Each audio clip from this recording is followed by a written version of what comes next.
Assalamualaikum warahmatullahi wabarakatuh. Kenalkan, kami dari kelompok anti gedor ingin mempresentasikan tugas presentasi mata kuliah interaksi manusia dan komputer.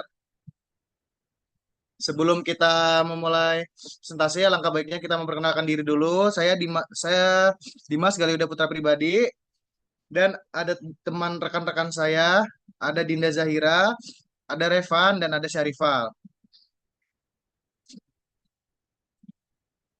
Pendahuluan. Presentasi ini akan menjelaskan langkah-langkah step 1 sampai step 14 dalam proses yang telah dirancang secara sistematis. Setiap langkah memiliki peran penting dan saling berkaitan untuk mencapai tujuan akhir. Tujuannya adalah untuk memberikan gambaran yang jelas, runtut, dan mudah dipahami tentang alur kerja aplikasi ini.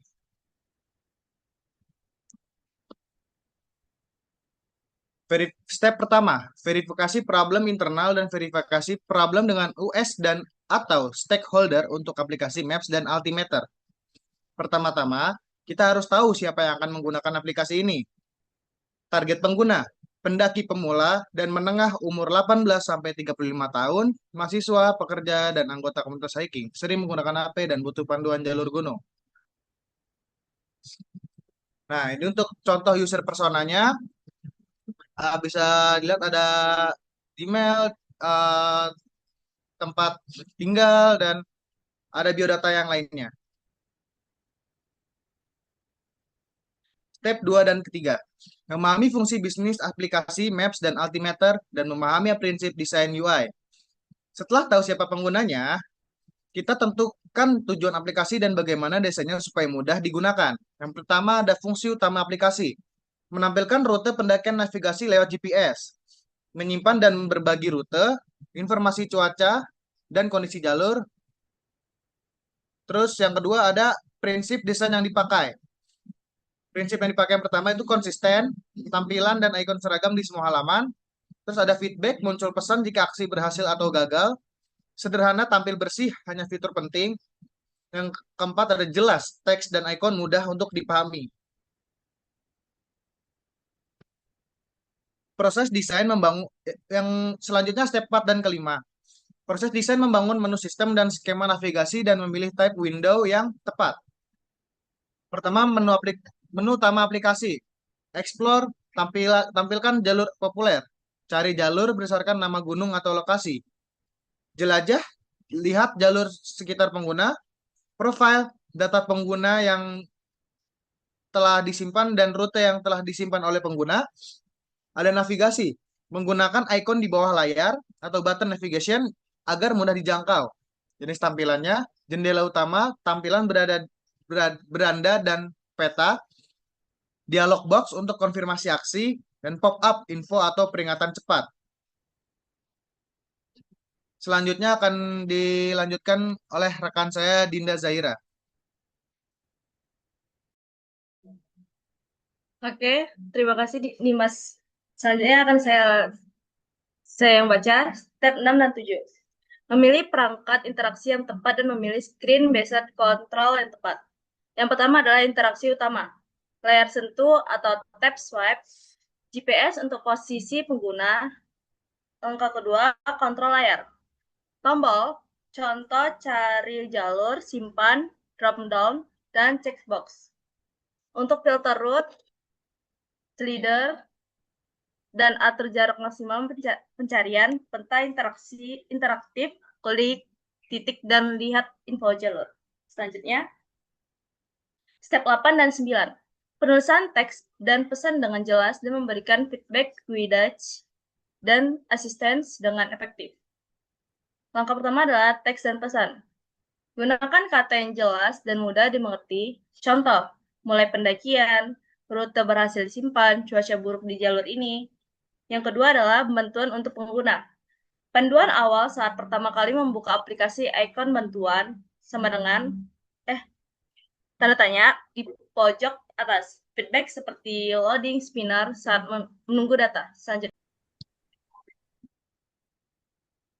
Oke, selanjutnya step 10, 11, dan 12. Menerapkan internasionalisasi dan aksesibilitas dan menggunakan grafis, icons, image, dan warna. Pertama adalah internasionalisasi. Aplikasi bisa disiapkan untuk bahasa Indonesia dan berbagai bahasa lainnya. Yang kedua adalah aksesibilitas. Warna dan ukuran teks bisa dibaca oleh pengguna dengan gangguan penglihatan, kontras cukup jelas untuk penggunaan yang buta warna. Yang terakhir adalah visual. Icon standar atau home map search warna utama adalah putih warna dasar, hijau alam. Yang ketiga adalah gambar. Ilustrasi gunung, foto jalur, desain simpel dan tidak membingungkan. Oke, selanjutnya akan diterapkan oleh Bang Revan. Baik, step 13 dan 14. Pengorganisasian dan penyusunan layout Windows, halaman, dan testing. Yang pertama, layout halaman. Responsif untuk berbagai ukuran layar HP. Kemudian navigasi utama di bawah layar menggunakan grid rapi agar tampilan tidak padat. Yang ketiga, fokus pada kenyamanan mata dan kecepatan akses. Kemudian pengujian dan testing. Yang pertama dicoba oleh 5 orang atau lebih teman komunitas hiking. Yang kedua, sebagian besar bisa menjalankan fitur dengan lancar.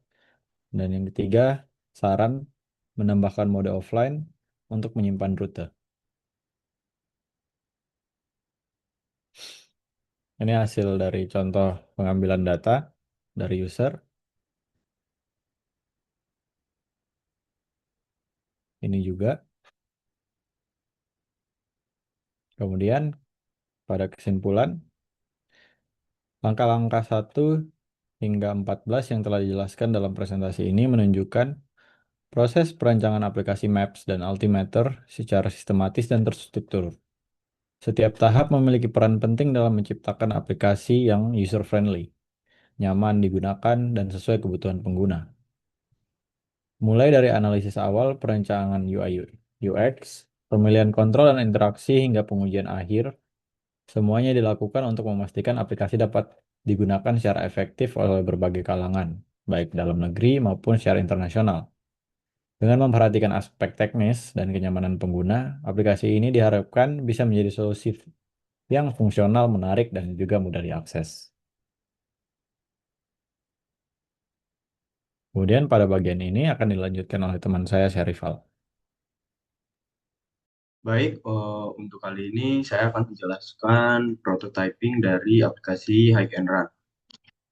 Baik, yang pertama terdapat halaman login. Untuk halaman login ini kami memiliki 3 opsi, yaitu sign up with Apple, sign up with Google, dan juga sign up with email.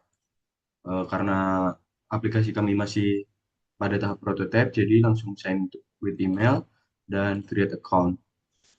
Untuk tampilan awalnya akan seperti ini, yaitu terdapat gambar maps dari lokasi sekitar pengguna dan juga ada track yang terdekat dari lokasi pengguna. Lalu ada record trail di sini untuk merekam aktivitas dari pengguna dengan tombol start dan statistik yang terdapat secara live tracking. Di sini, jika di-pause oleh pengguna, maka terdapat statistik dari yang telah pengguna jalankan. Lalu terdapat promoted trail di sini berisi dari jalur-jalur yang telah disimpan dan di-share oleh pendaki atau pengguna lain. Pada profil di sini terdapat following, followers, dan juga buddies. Buddies di sini adalah teman.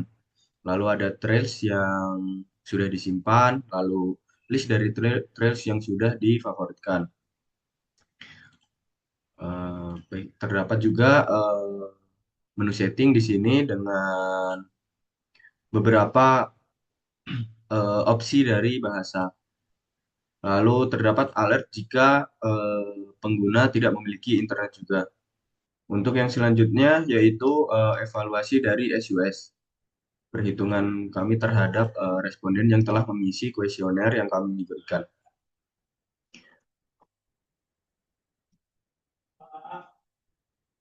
Kami menyediakan 10 pertanyaan. Yang pertama adalah, saya merasa ingin menggunakan sistem ini secara sering. Yang kedua, saya merasa sistem ini terlalu rumit.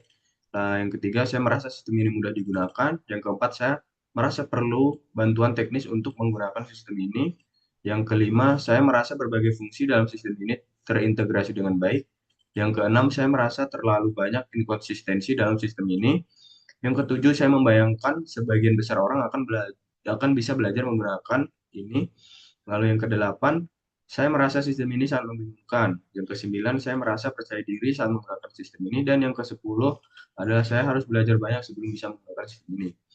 Eh, ini adalah data skor dari responden dengan skala Likert 1 hingga 5. Untuk yang di bawah ini adalah nilai skor yang sudah dihitung dengan rumus SUS. Untuk pertanyaan ganjil, kami memakai rumus 5 dikurangi dengan nilai dari pertanyaan ganjil. Dan untuk pertanyaan genap, kami menggunakan rumus nilai pertanyaan genap dikurangi dengan 1. Lalu di sini terdapat total hasil skor per responden dengan rata-rata 29,85. Dan di sini terdapat total hasil dikali 2,5 oleh rumus SUS. Terdapat nilai segini dan dengan rata-rata 74,6, yang dimana hasil dari skor SUS aplikasi kami tergolong cukup baik.